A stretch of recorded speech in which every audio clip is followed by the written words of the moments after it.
matutulungan kita sa problema mo. Kung gagawa ka ng paraan na magkaige at magkagustuhan ang mga anak natin. Naku, Luningning, hindi pwede yung gusto mo. Dahil si Fifi. Engaged na sa boyfriend ng doktor. Kawawa naman si doktor. Eh di, sa kanya lang tayo magpagamot. O ano, payag ka ba sa kondisyon ko? Ha? Eh, oo, sige. Payag ako, pero huwag mong kalimutan ang 5 milyon na inuutang ko, ha? Maaasahan ko yan. O, sige. Sandali lang ha. Mami, parang narinig ko kung ano yung pinag-uusapan niyo sa telepono. Pwede bang malaman kung sino yon? Si Doña Luningning, yung kaibigan kong super yaman. So, sino siya? Hindi, Iha. Naalala mo bang may anak siyang lalaki? Yung maliit pa noon, kalaro mo yon. At tuwing may okasyon sa kanila, dinadala kita sa bahay niya at naglalaro pa nga kayo nung malapit sa may swimming pool. Yung batang lalaki. Yung parang na tumutulo yung laway? Yun nga. Yun nga, Iha. Ang gusto ni Doña Luningning, napaligawan ka doon. Paligawan? Paligawan sa na yon? Hindi ako makakapayag. Ang usapan namin, pag graduate ko, magpapakasal kami ni Fifi. Huwag mo akong taasan ang boses mo, ha? Ha? Baka nakakalimutan mo, kaming nagpaparal sa'yo! Napakalupit nyo naman magsalita. Bakit nung araw? Sa lahat ng liligaw kay Fifi, boto kayo sa akin. Noon yun! Noon! Mami, please. Huwag ka namang magsalita sa kanya ng ganyan. Investment din natin siya, hindi ba? Ginawa mo naman ako real estate. I mean, hindi ba pag nag-graduate ka, tutulungan din natin si Mami, hindi ba? Pwede ba? Matagal pa yon. Ang pinakamalaking problema natin ay pag narimata ng bangko itong bahay at lupa natin. Saan tayo titira? Ha? Sa squatter? Sa squatter? At ikaw, hindi ka matatapos ng pagdodoktor mo kung doktor ang labas mo! Basta! Hindi ko matatanggap to.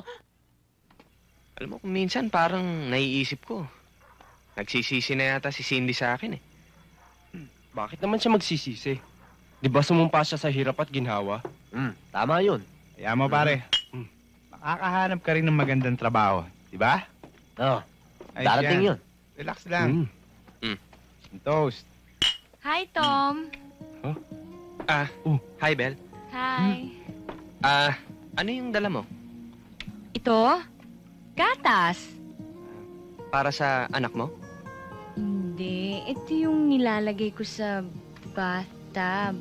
Pampaligo para lalong kuminis at saka pumuti.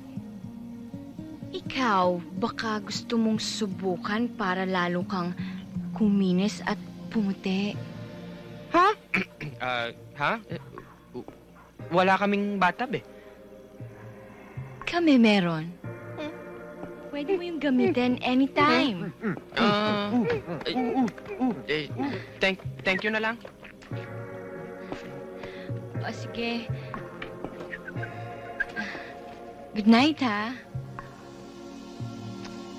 Ang swerte talaga ng misis mo.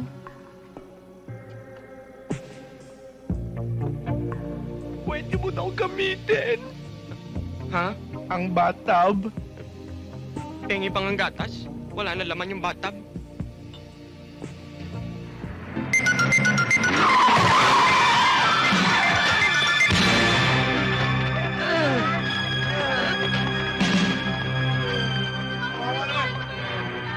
Tabi lang, oh. Ano nangyari dito? Yung mama ho nakahiga. Oo, alam ko na yun eh. Nakikita ko naman eh. Bakit nga siya nakahiga? Napundulo ng kotse. Ganun ba? Dapat dalhin to sa ospital. Hindi na kailangan. Nandito ako.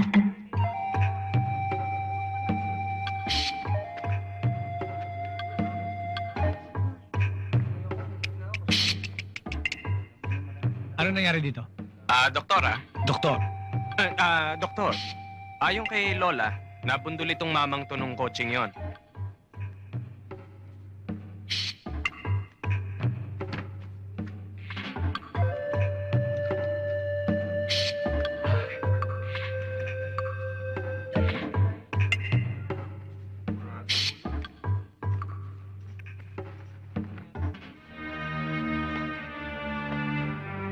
Dalhin na sa morgue to.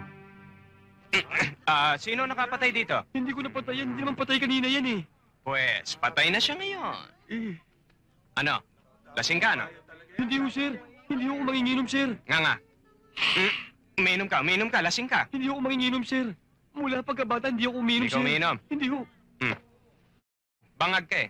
Hindi ho ako gumagamit, sir. Alam mo ba kung magkano ang ibabayad mo sa naiwang mga anak at mga asawa nito? Hindi po, sir. Halika, sasabihin ko sa'yo. Doon sa walang tao. Eh, magkano naman nadali natin? 3,000? 3,000? Namatay ako ah. Habulin mo, humingi kang dagdag. Sensitive mo naman. Nagtatanong lang eh. Huwag mo na ibulsay, bigay mo na. Ang doctor's fee. Salamat. Sana naman sa susunod, mas malaki na. Kulang sa atin yung tigi 1,000 lang eh. Kaya mo sa susunod. Palagay ko mas maganda magpasagasa ka na talaga. Oo, teka. Nako, hindi. Yung mga karibal nating mandurugas. Hindi. Bakit? Nandiyan na naman 3 mandurugas. Natitigas ang ulo ah.